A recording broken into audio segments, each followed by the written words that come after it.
Shalom. Mari kita membuka Alkitab kita di dalam Kitab Kejadian pasal yang ke-13. Kitab Kejadian pasal 13 mulai ayat yang pertama.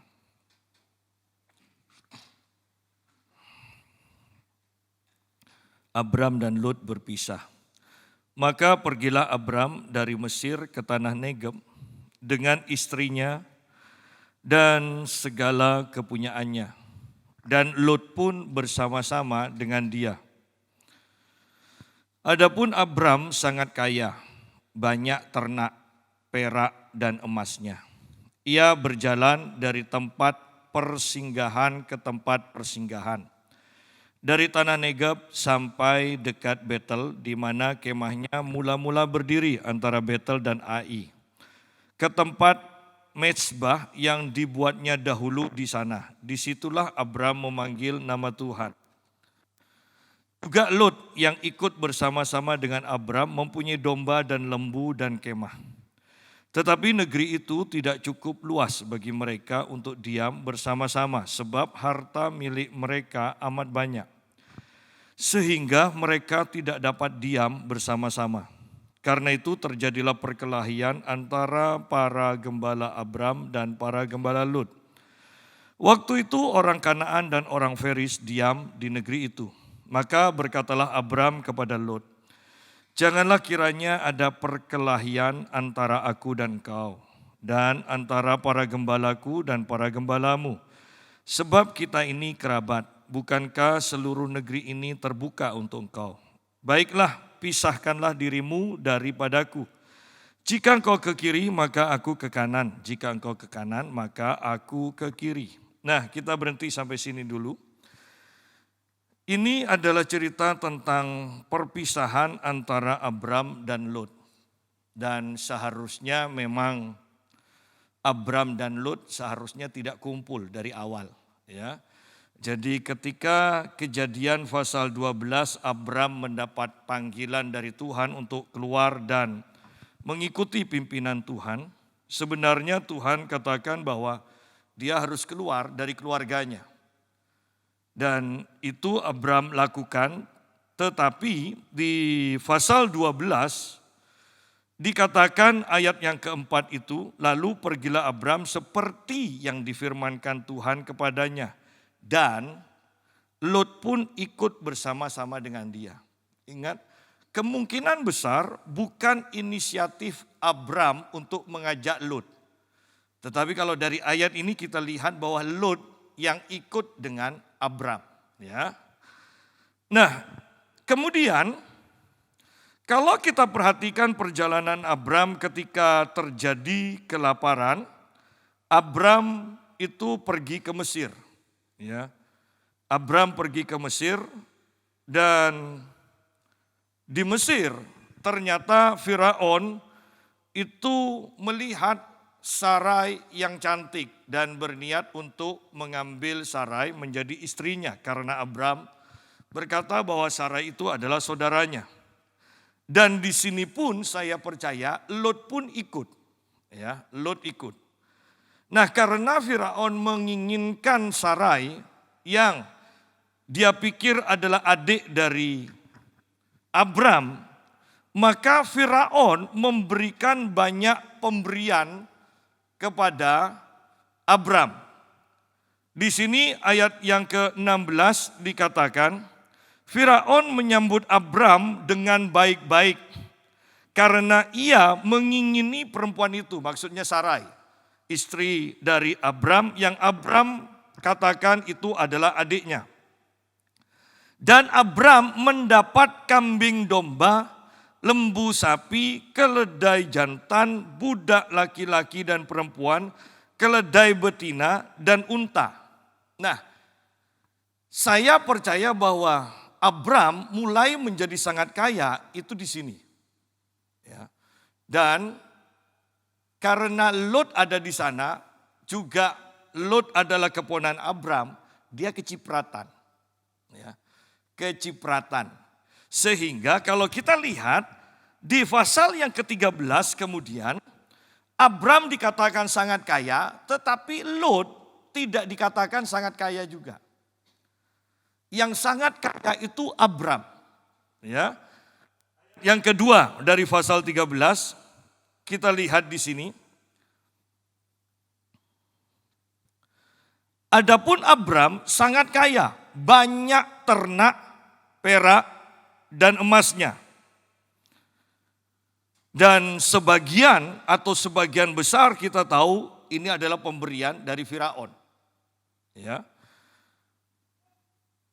Ia berjalan dari tempat persinggahan ke tempat persinggahan dari tanah Negeb sampai dekat Betel di mana kemahnya mula-mula berdiri. Antara Betel dan Ai, ke tempat mezbah yang dibuatnya dahulu di sana. Disitulah Abram memanggil nama Tuhan. Juga Lot yang ikut bersama-sama dengan Abram mempunyai domba dan lembu dan kemah. Lot mempunyai domba, dikatakan lembu dan kemah. Dan tidak dikatakan Lot sangat kaya. Tetapi yang pasti lebih dari cukup. Ya. Nah, kita harus perhatikan di sini bahwa ingat perjanjian lama itu adalah perlambang dari perjanjian baru yang merupakan kenyataan. Ya. Artinya begini bahwa yang namanya lambang kiasan tentunya nilainya itu akan lebih kecil daripada kenyataannya. Ya. Di sini dikatakan Abram sangat kaya. Sebenarnya perjanjian lama ini hanya mau menggambarkan apa yang di dalam perjanjian baru disebut makmur, kelimpahan. Ya. Nah, di perjanjian baru ketika berbicara tentang makmur, kelimpahan, itu bukan hanya sekedar berbicara tentang harta. Tetapi yang terutama berbicara tentang hati yang limpah. Limpah sukacita, limpah damai sejahtera, limpah dengan iman. Limpah itu berbicara tentang hati yang limpah. Bahkan nantinya pun ini juga akan pengaruh kepada harta. Di mana ketika hati kita limpah, penuh dengan kemurahan, maka kita akan mudah memberi. Ya, saya tekankan kembali, kelimpahan itu berbicara kita cukup dan ada kelebihan dan kelebihan itu mengalir. Ya, artinya kalau Anda mempunyai uang 7 juta saja setiap bulan dan Anda merasa cukup, Anda juga bisa memberi kepada orang yang kekurangan di sekeliling kita, tidak perlu jutaan. Tetapi ada yang keluar karena Anda kasihan dan ingin memberi, memberkati, maka inilah kelimpahan. Ya. Tetapi kalau Anda punya 10 juta, 10 miliar, tetapi Anda masih kekurangan, masih merasa kurang, berarti hatimu belum limpah. Ya. Jadi kita harus mengerti di sini, saya tidak berbicara secara khusus uang ketika berbicara tentang kekayaan, tetapi kita berbicara tentang hati. Hati yang limpah, hati yang kaya, ya. Nah, ini merupakan kiasan. Jadi supaya mudah ini terjadi secara jasmani, supaya gampang dipahami. Adapun Abram sangat kaya. Banyak ternak, perak, dan emasnya. Juga Lot, ayat 5, yang ikut bersama-sama dengan Abram mempunyai domba dan lembu dan kemah. Anda bisa bayangkan kekayaan dari Abraham ini. Abram, pada waktu itu masih Abram. Dikatakan ayat 6, negeri itu tidak cukup luas bagi mereka untuk diam bersama-sama. Artinya bahwa negeri itu sebenarnya kalau mau disederhanakan, negeri itu hanya cukup untuk Abraham dan kekayaannya. Cukup. Dan Tuhan pun ingin kita tak mengetahui bahwa Tuhan tidak fokus kepada semua keseluruhan. Tetapi Tuhan fokus kepada kita, anak-anaknya. Ya. Seringkali ketika kita kumpul dengan orang tua, dengan saudara, itu kita tidak jelas loh siapa yang diberkati, siapa yang enggak. Makanya Tuhan katakan keluar, tinggalkan keluargamu ketika engkau menikah. Maksudnya apa? Supaya ketika engkau keluar, engkau tahu hidupmu benar, engkau diberkati Tuhan. Hidupmu tidak benar, engkau tidak akan diberkati. Tetapi bayangkan kalau kita kumpul terus dengan mungkin keluarga kita yang tidak seiman, Tuhan itu memberkati keluarga itu karena kita. Tetapi sayangnya karena kita sebagai anak mungkin, sebagai ponaan, mereka pikir Tuhan itu memberkati karena mereka. Ya. Sehingga disinilah nanti akan terjadi pertengkaran, akan terjadi kepahitan, akan terjadi ngaku-ngaku juga. Ya. Orang hanya ngampung aja, ya kan? Padahal mereka itu diberkati dan semakin diberkati itu karena ada kita di sana, itu loh. Ya. Oleh karena itu supaya tidak rame-rame, supaya jelas siapa yang diberkati, yang disertai Tuhan dan diberkati atau tidak disertai Tuhan dan tidak diberkati, ayo pisah. Pisah, supaya jelas. Supaya tidak tengkar. Karena itu di sini dikatakan, negeri itu tidak cukup luas bagi mereka untuk diam bersama-sama. Sebab yang dipanggil dan janji berkat itu bukan untuk Lut. Bukan untuk Lut. Itu janji untuk Abram. Dan luar biasanya kita tahu pada hasil akhirnya bahwa mau Lut mau ngerebut atau rebutan dengan Abram pun, toh ujung-ujungnya Lut kehilangan semuanya. Abram semakin kaya. Banyak orang yang meremehkan firman Tuhan atau janji Tuhan kepada pribadi lepas pribadi. Bahwa tanpa janji Tuhan, tanpa penyertaan Tuhan, sebanyak apapun yang engkau miliki pada akhirnya akan lenyap. Ya, kita butuh penyertaan Tuhan dan janji Tuhan. Bahkan kalau mau jujur dalam kitab Pengkhotbah ada pernyataan yang luar biasa. Punya banyak kekayaan tapi tidak bisa menikmati. Nah, ini loh, kalau di luar berkat Tuhan itu bisa terjadi. Ya. Kembali kepada pembahasan kita, negeri itu tidak cukup luas bagi mereka untuk diam bersama-sama.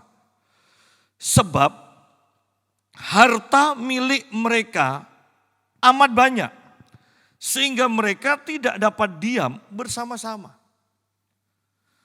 Ingat sidang jemaat bahwa setiap orang yang percaya kepada Tuhan tidak ditentukan untuk hidup kekurangan. Setiap umat Tuhan itu Tuhan tentukan untuk hidup di dalam kelimpahan. Artinya lebih dari cukup. Saya tidak berbicara kaya. Ya. Saya berbicara kelimpahan. Anda cukup dan Anda bisa memberi. Ya. Sehingga mereka tidak dapat diam bersama-sama. Anda bisa bayangkan kekayaan Abram ditambah dengan kekayaan Lut. Satu negeri dikatakan atau istilahnya satu kota. Itu tidak cukup untuk menampung kekayaan mereka. Ya. Dan ingat kembali kebenarannya di dalam perjanjian baru, di dalam Kristus kita memiliki segala hal. Itu kebenarannya. Itu kebenaran yang sejati. Ya.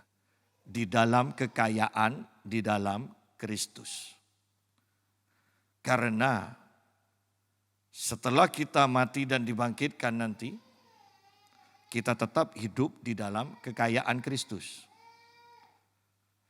Tetapi orang yang kaya dan tidak percaya Yesus, kekayaan mereka akan sirna seiring dengan jiwa mereka yang mati. Ya, mereka nantinya tidak akan dapat apa-apa sudah, karena mereka akan masuk ke neraka.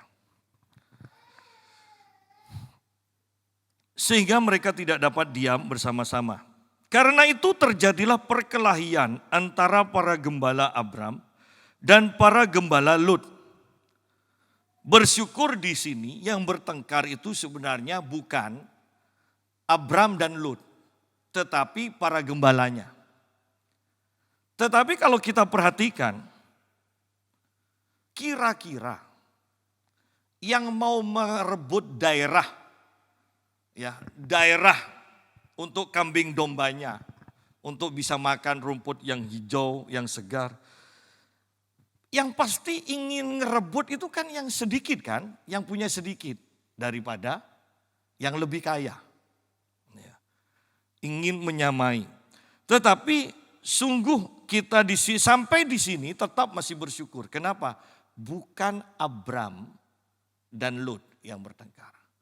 Tetapi yang jadi masalah ketika ini dibiarkan, nanti setiap hari Lut dapat laporan dari pekerja-pekerjanya, Abram dapat laporan dari pekerja-pekerjanya. Mungkin hari pertama, hari kedua mungkin katakan sudahlah, tidak usah tengkar, sudah lupakan.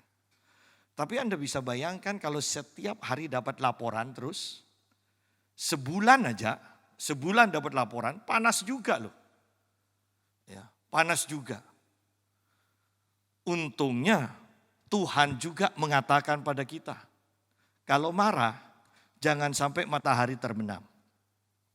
Ya, artinya setiap hari harus ada penyelesaian terus. Ya, karena kalau sudah ngendep, itu sukar untuk diselesaikan. Ya, Anda bisa bayangkan orang yang disalahi tidak pernah marah. Sebulan, 2 bulan, 3 bulan, kemudian tiba-tiba setahun meledak. Itu bisa-bisa walaupun istri yang tidak pernah marah, tiba-tiba kepala suaminya dipotong itu. Ya, karena ngendep ya, perhatikan, karena ngendep, nahan. Ya. Tetapi Tuhan tidak ajarkan seperti itu, bukan nahan, tapi serahkan semuanya pada Tuhan. Biarkan Tuhan yang nanggung. Kalau kita nanggung, tidak akan kuat. Hanya masalah waktu itu pasti meledak. Tetapi kalau Tuhan mau sebanyak apapun, Dia sanggup menanggungnya. Ya. Nah, kembali pada pembahasan kita. Karena itu terjadilah perkelahian antara para gembala Abram dan para gembala Lut. Waktu itu orang Kanaan dan orang Feris diam di negeri itu. Bahwa ingat, usahakan jangan sampai bertengkar. Di sini dikatakan ketika para gembala Abram dan para gembala Lut bertengkar, kemudian selanjutnya dikatakan waktu itu orang Kanaan dan orang Feris diam di negeri itu. Artinya sebenarnya ini mau katakan, ingat loh, kamu jadi saksi, kamu disorot oleh orang-orang yang bukan umat Tuhan. Bahwa kita itu dituntut oleh Tuhan untuk menjadi saksi. Kalau umat Tuhan saja penuh dengan pertengkaran dan bertengkarnya juga di tengah-tengah orang yang tidak percaya Tuhan, bagaimana orang-orang yang tidak percaya ini bisa percaya kepada Tuhan? Bahwa setiap kita dituntut untuk mempunyai kesaksian yang baik di tengah-tengah angkatan yang jahat ini. Setiap kita orang percaya. Jadi bukan hanya kelihatan baik di gereja, tetapi di luar gereja. Pertanyaannya, apakah kira-kira kalau kita merenung sendiri, tanggapan orang kepada kita, kira-kira apakah kita disebut pelit atau disebut murah hati? Apakah kita disebut sabar atau kita disebut pemarah? Apakah kita disebut orang yang suka gosip atau orang yang tidak mau berbicara sembarangan? Jujur, kalau kita mau merenung sedikit, berandai-andai, sebenarnya kita tahu kok kita ini siapa menurut orang-orang di sekitar kita. Kalau mau jujur, kita berandai-andai. Oleh karena itu, di sini perhatikan kembali bahwa Tuhan menempatkan kita di satu tempat. Ingat, hati-hati dengan tingkah laku dan perkataan kita. Karena kita itu ditempatkan oleh Tuhan untuk menjadi kesaksian. Untuk dilihat, untuk dicontoh. Ya. Bukan dijauhi. Tetapi semakin didekati karena tertarik. Bahwa jelas di sini dikatakan waktu Abram dan Lot, anggaplah supaya gampang, Abram dan Lot tengkar, sering bertengkar, sering rebutan. Waktu itu orang Kanaan dan orang Feris diam di negeri itu. Ya. Ayat yang ke-8, maka berkatalah Abram kepada Lot, janganlah kiranya ada perkelahian antara aku dan engkau, dan antara para gembalaku dan para gembalamu, sebab kita ini kerabat. Ya, luar biasa Abram. Karena kalau untuk urusan harta, itu pertengkaran yang seru biasanya antar kerabat kan. Ya, biasanya antar kerabat. Oleh karena itu, pernyataan Abram ini sangat luar biasa. Sudahlah, tidak usah tengkar, hanya masalah uang. Tidak usah. Ya. Dan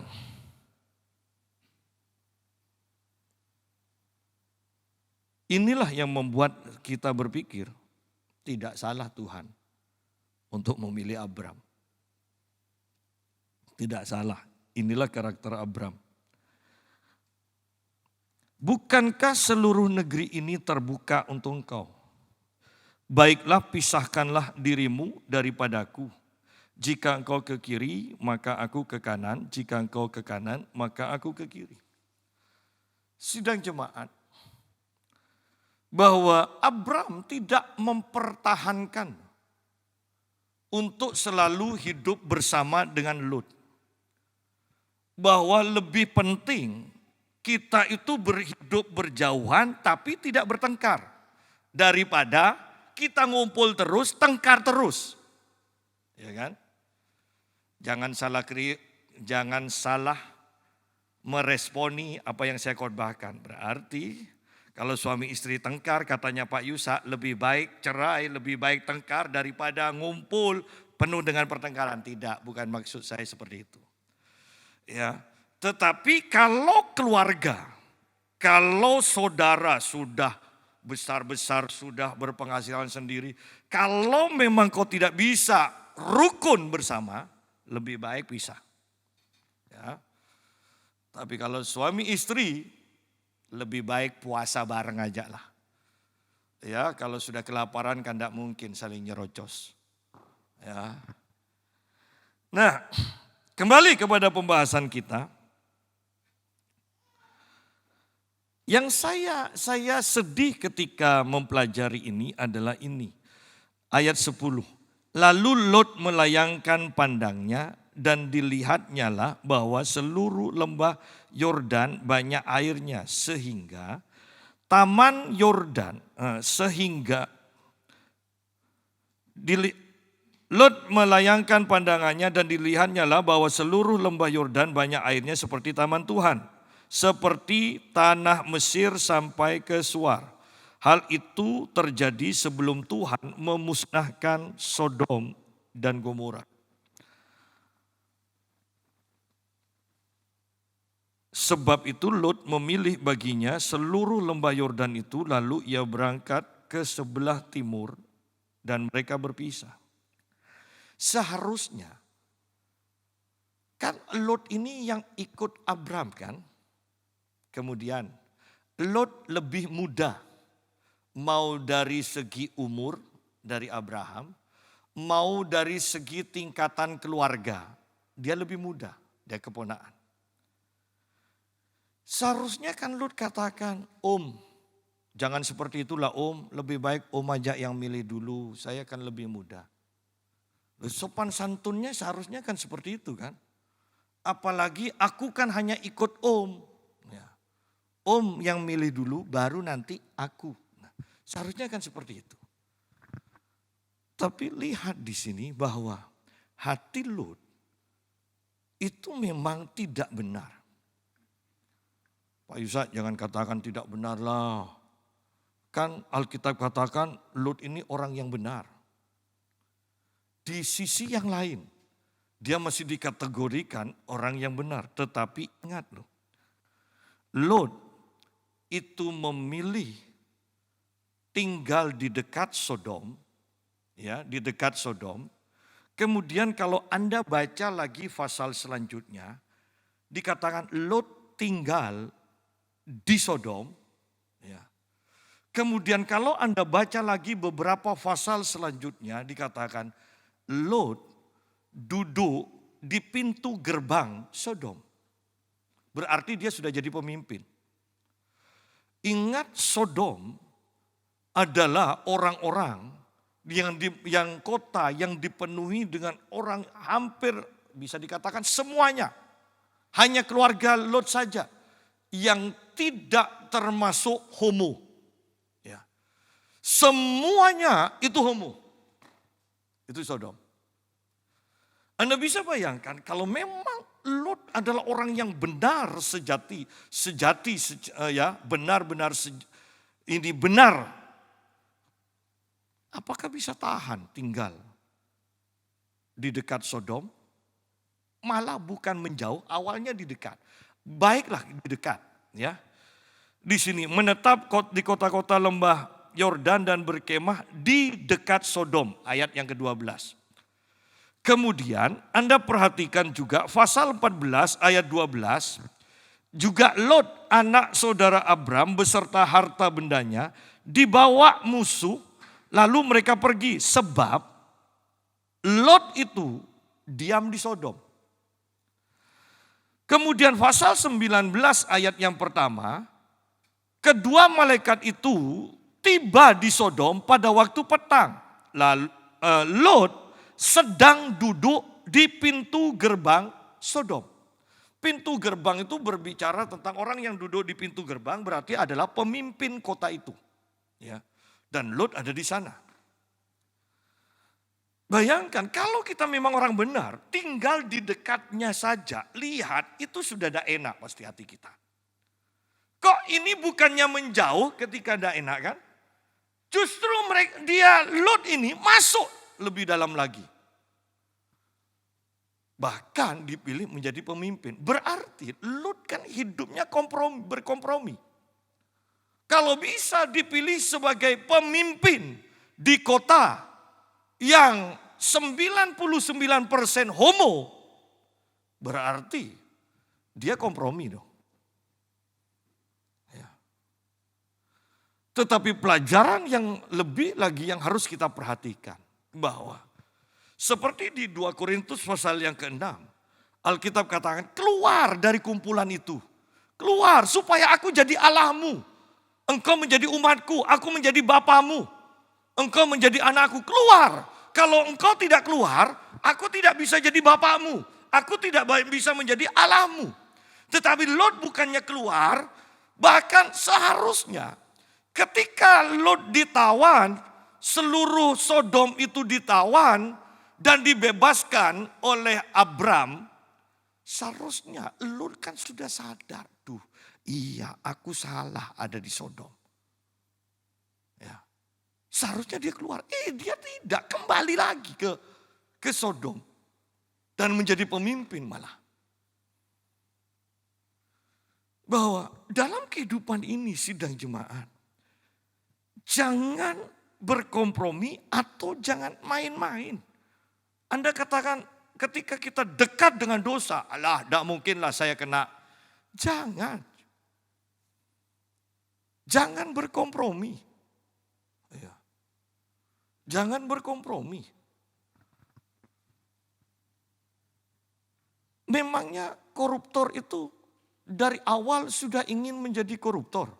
Kan enggak kan? Dia hanya mendengar teman-temannya ya korupsi, kemudian hidup enak. Mau ngelaporkan temannya ada enak, teman. Kan dekat, ini berarti hidup dekat. Ketika terus begini loh, kok enak ganti mobil lagi. Kita sepeda motor aja ada ganti-ganti.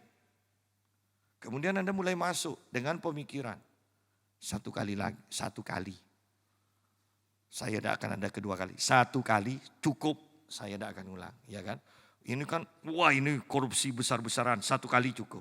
Ternyata walaupun sudah berhasil lolos satu kali, tetap kurang. Sehingga akhirnya mungkin ketangkap sebagai koruptor. Tetapi ingat, awalnya mereka tidak ada ujuk-ujuk kemudian korupsi. Tidak ada. Mereka pasti sudah mendengar. Mereka sudah kumpul dengan orang-orang yang korupsi. Hati-hati, banyak orang yang sok kebal terhadap dosa. Ya. Lot pun melakukan hal yang seperti ini. Nah, kembali kepada pembahasan kita. Ayat 10. Lalu Lot melayangkan pandangnya.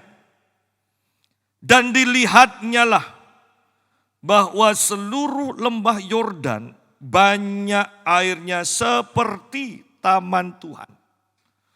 Sidang jemaat, biasakan kalau Anda diperhadapkan pada pilihan, jangan terlalu mempercayai penglihatan, pendengaran secara jasmani. Lot ketika menghadapi pilihan, kan Abram menawarkan pilihan. Baiklah, pisahkan dirimu daripadaku. Jika engkau ke kiri, maka aku ke kanan. Jika engkau ke kanan, maka aku ke kiri. Sayangnya cerita ini ketika Abram menawarkan pilihan seperti ini, Lot langsung melayangkan pandangnya, dilihatnya lah dan dipilihnya. Dia tidak mau, tunggu dulu om ya, tunggu waktu dulu. Saya mau cari kehendak Tuhan, loh, kan enak. Lot enggak. Lot mengandalkan pandangannya secara jasmani. Bahwa secara jasmani pada waktu itu, yang dipilih Lot itu adalah tempat yang terbaik. Secara jasmani. Bahkan begitu suburnya sehingga disebutkan seperti taman Tuhan. Ya. Bukan sama dengan taman Tuhan loh. Dilihat dalam pandangan saja. Belum masuk. Lot melayangkan pandangnya dan dilihatnya lah secara jasmani bahwa seluruh lembah Yordan banyak airnya seperti taman Tuhan. Seperti tanah Mesir sampai ke Soar. Hal itu terjadi sebelum Tuhan memusnahkan Sodom dan Gomora. Jangan mengandalkan penglihatan secara jasmani. Anda sungguh harus menantikan Tuhan karena masa depan itu sungguh ada dan masa depan ada di tangan Tuhan. Lot tidak tahu bahwa masa depan dari Sodom dan Gomora itu akan dihancurkan. Bukankah Allah tahu bahwa itu yang dia akan lakukan? Karena dia adalah Alfa dan Omega. Dia sudah tahu kok. bahwa hasil akhirnya Sodom dan Gomora akan hancur. Dan yang jadi masalah, Lot tidak bertanya kepada sang perencana ini, yaitu Tuhan. Dia hanya mengandalkan apa yang dilihatnya sekarang. Padahal di sini dikatakan bahwa hal itu terjadi sebelum Tuhan memusnahkan Sodom dan Gomora. Sebelum. Berarti setelah ini Sodom dan Gomora akan dihancurkan. Dan itu yang dipilih. Berapa banyak kesalahan yang dilakukan oleh banyak orang. Karena mereka mengandalkan, oh ini baik, ini bisa diandalkan. Pekerjaan ini baik, bisa diandalkan di masa depannya. Orang ini baik, tidak akan mungkin mengkhianati saya. Dan sebagainya, dan sebagainya. Pertanyaannya, sudahkah engkau tanya kepada Tuhan? Bahwa rancangan Tuhan itu tetap adalah yang terbaik. Karena ketika Tuhan merancangkan sesuatu untuk kita jalani, maka kita tahu sampai hasil akhirnya itu ada jaminan dari Tuhan. Tetapi Lot hanya memilih sesuai dengan apa yang dilihatnya pada waktu itu. Dia tidak tanya ke Tuhan, Tuhan ke depannya ini bagaimana? Ya kan? Banyak orang hancur kan seperti itu kan. Tidak tanya atau tidak memperkirakan ke depannya ini bagaimana. Pokoknya sekarang. Nah, pokoknya sekarang. Saya selalu katakan begini, pokoknya kalau usaha yang terlalu cepat dapat untung dan untungnya banyak, tidak wajar, jangan diambil. Ya, jangan diambil. Apalagi pemerintah sudah katakan kalau minjem ke bank harus ada jaminan. Ini ditawari, tidak ada jaminan. Wah enak, ambil. Ya. Saya aja yang resmi ditawari oleh beberapa bank.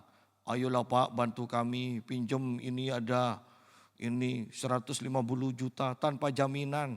Asal Bapak mau kami cairkan sekarang juga. 3 kali cair dia bilang. Tidak, saya bilang. Saya mau beli apa 150 juta. Saya mau beli apa? Ayolah Pak, kan ini juga tidak ada administrasinya. Kalau enggak kan tinggal dipotong. Ya, kalau uang sudah ada di tangan saya pasti sekarang tidak ada keinginan. Waktu uang sudah ada, ingin. Ya, enggak saya bilang. Pokoknya sekarang kalau sudah 021, enggak saya angkat sudah. Tiap hari 021 tidak saya angkat. 021 tidak diangkat, sekarang mainnya HP, nomor HP. Makanya kalau tidak dikenal sekarang saya tidak angkat juga. Sama hanya nawari seperti itu. Pertanyaannya, kebanyakan orang kalau ditawari seperti itu, kira-kira diambil atau tidak? Ini tanpa jaminan, langsung masuk kok. Dan itu benar. Itu benar. Ya. Sidang jemaat. Ada orang yang bersaksi hanya bersaksi bahwa puji Tuhan, Tuhan tolong. Saya begini dapat ini dengan pinjaman bank dapat ini. Kemudian dapat lagi pinjaman. Tapi tidak pernah lunas-lunas akhirnya. Terus akhirnya kan kerja untuk bank kok. Sidang jemaat. Sekarang aman, puji Tuhan. Tapi ingat loh, ini pilihan dari dia sendiri. Puji Tuhan sekarang aman. Kedepannya bagaimana?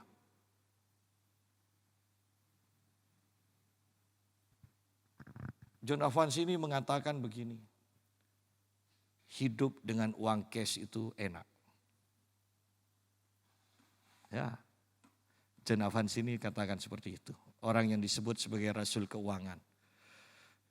Dia katakan, hidup dengan uang cash itu enak. Daripada kredit terus.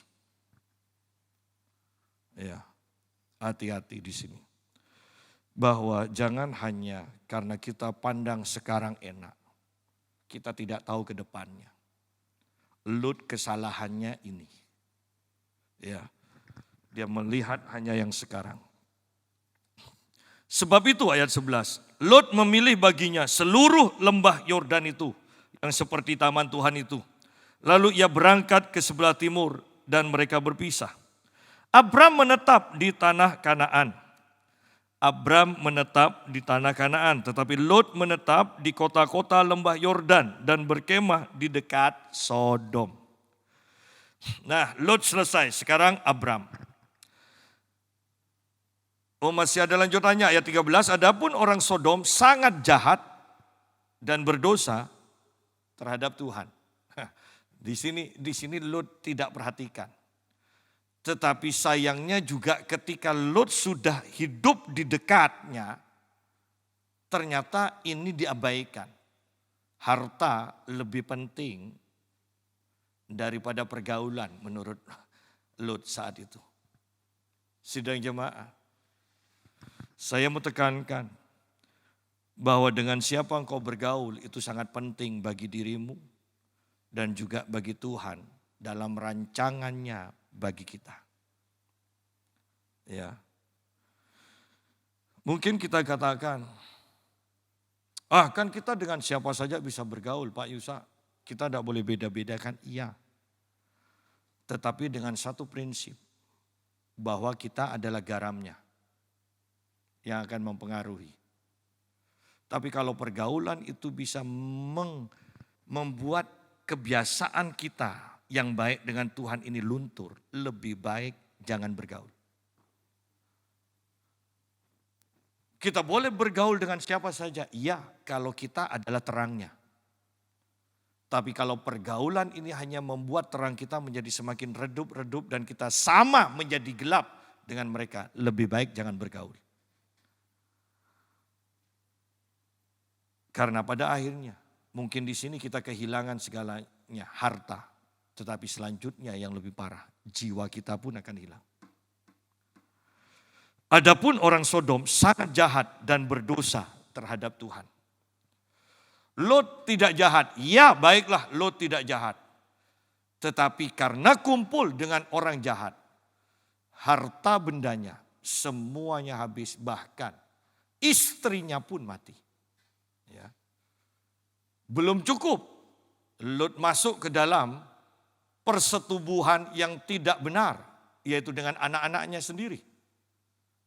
Ya. Bukankah ini dosa tambah dosa tambah dosa, dan lebih daripada itu dia kehilangan hartanya, kehilangan istrinya. Dan yang dilahirkan oleh Lot juga nantinya adalah menjadi musuh dari umat Tuhan. Banyak dampak yang Lot buat. Ayat 14, setelah Lot berpisah daripada Abram, berfirmanlah Tuhan kepada Abram. Perhatikan, kalau kita berhenti di sini saja, bukankah ini luar biasa? Setelah Lot berpisah dengan Abram, baru Tuhan berfirman kepada Abram.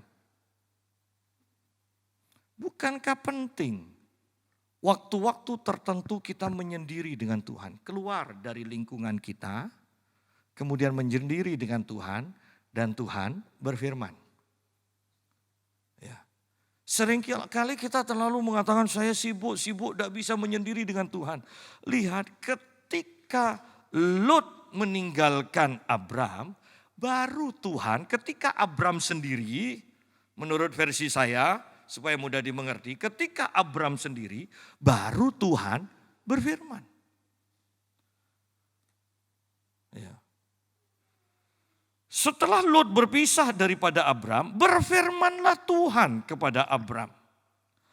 Pandanglah sekelilingmu dan lihatlah dari tempat engkau berdiri itu ke timur dan barat, utara dan selatan, sebab seluruh negeri yang kau lihat itu akan kuberikan kepadamu dan kepada keturunanmu untuk selama-lamanya. Dan aku akan menjadikan keturunanmu seperti debu tanah banyaknya, sehingga jika seandainya ada yang dapat menghitung debu tanah itu, keturunanmu pun akan dapat dihitung juga. Sidang jemaat, lihat di sini bahwa berkat itu bukan kita yang cari loh. Tuhan berfirman, dikatakan pandanglah sekelilingmu dan lihatlah dari tempat engkau berdiri ini. Semua yang kau lihat itu, aku akan berikan kepadamu. Dan apa yang Tuhan firmankan, itu yang terjadi. Seringkali kita itu dalam berusaha, kita mencari terlebih dahulu, kemudian ketika sudah gagal, atau lenyap, hancur, baru cari Tuhan. Kebenarannya tidak seperti itu. Cari Tuhan, biarkan Tuhan berfirman, berjanji, baru kita tahu apa yang akan kita kerjakan sesuai dengan janji Tuhan itu. Selalu sebenarnya bukan kita yang cari loh, tetapi Tuhan yang sediakan. Ingat penciptaan bumi dan segala isinya, bahwa sebelum Tuhan menciptakan manusia, dia sudah ciptakan segalanya. Wilayah yang akan ditempati oleh Adam dan Hawa, makanan yang akan dimakan oleh Adam dan Hawa, semuanya Tuhan sudah sediakan. Jadi di sini pun sebenarnya kebenarannya kita lihat bahwa ketika Abram sendiri, baru Tuhan berfirman dan menunjukkan. Kalau awalnya di tanah ini Abram dan Lot rebutan berarti atas usaha mereka sendiri. Sekarang ketika Abram sendiri, Tuhan berkata, lihat Abram, lihat. Semua ini aku berikan kepadamu. Berarti kan rencana dari Tuhan terlebih dahulu sebenarnya. Bahwa sebelum kita bertindak, kita harus cari Tuhan. Dengarkan sampai kita sejahtera, baru kita bertindak. Anda tidak akan gagal di tengah jalan. Berapa banyak orang berusaha gagal dan berhenti di tengah jalan.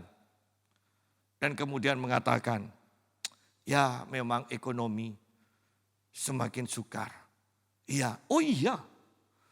Tetapi ingat loh, janji Tuhan, firman Tuhan mengatasi segalanya. Bahwa krisis ekonomi bisa terjadi, iya. Tetapi ingat, rancangan Tuhan tidak akan batal karena krisis ekonomi. Itu yang terjadi. Sayangnya, sekarang ini kita jarang diperkenalkan Allah yang seperti ini.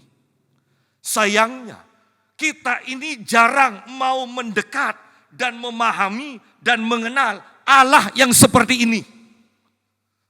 Karena kita sudah punya konsep sendiri.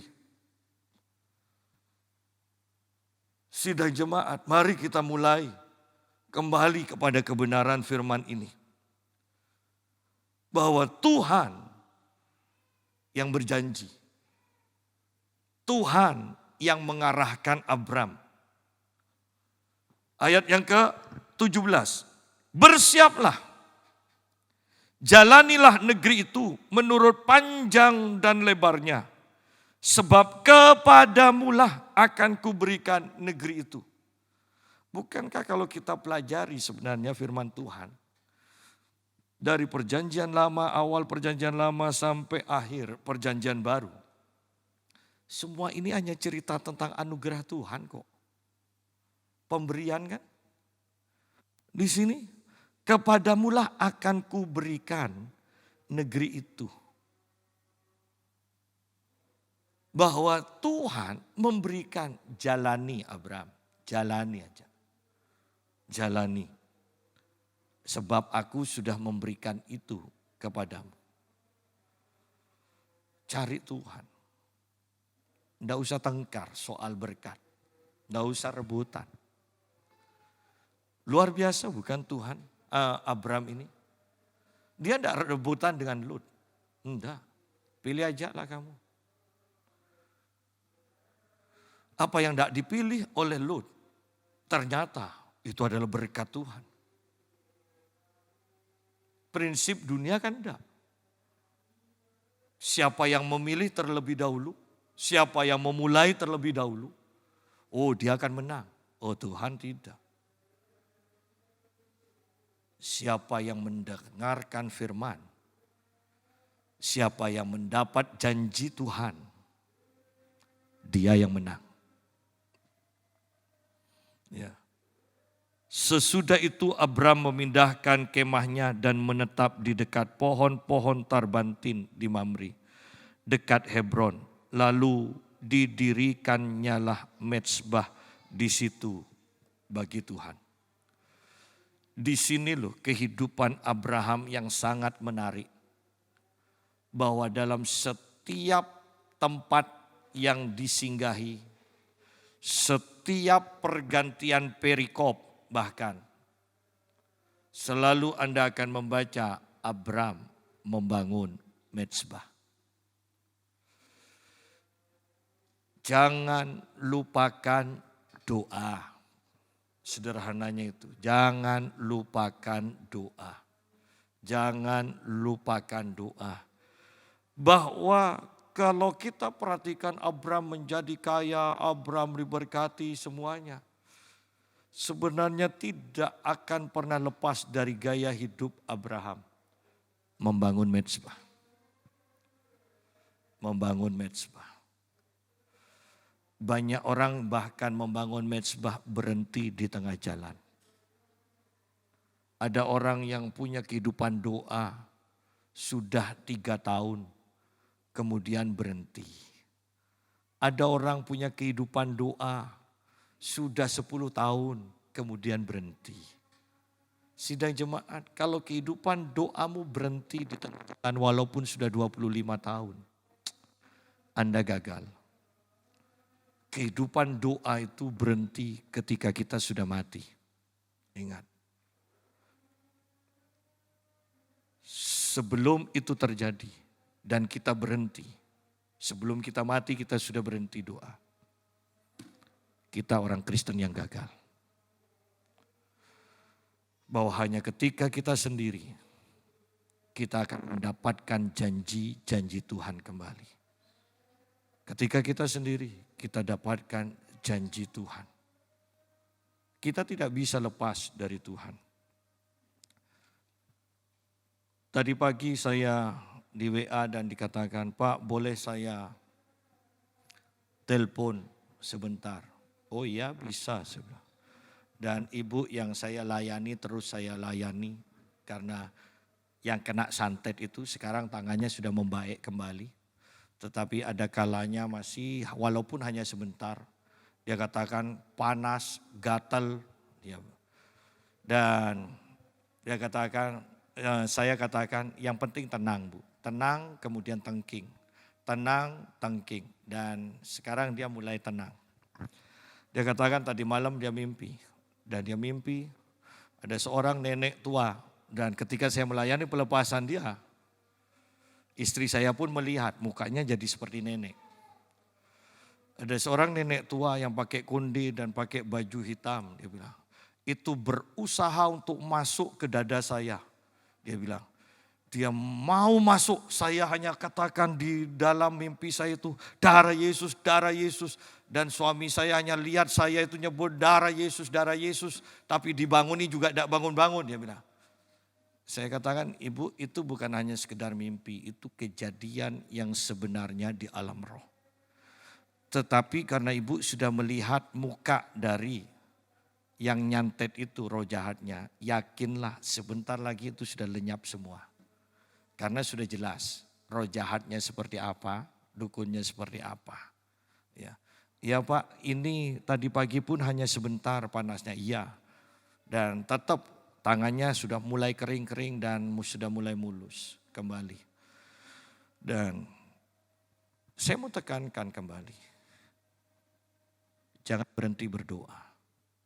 Ibu ini ketika pertama kali dipakan, itu langsung lenyap.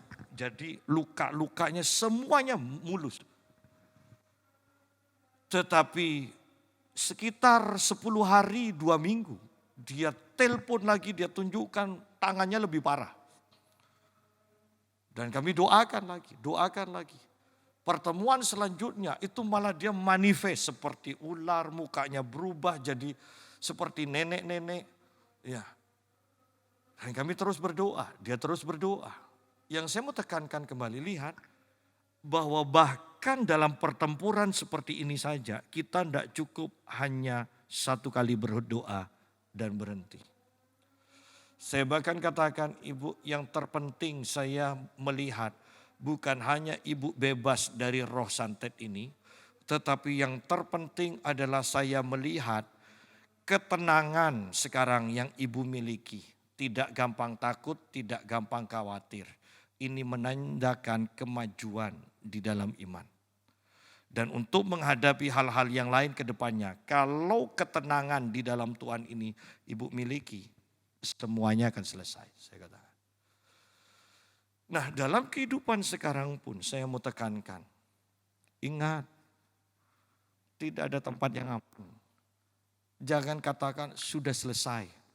Perjuangan saya sudah selesai. Selama kita masih hidup, Anda perlu harus terus berdoa dan mengandalkan Tuhan. Berdoa dan mengandalkan Tuhan.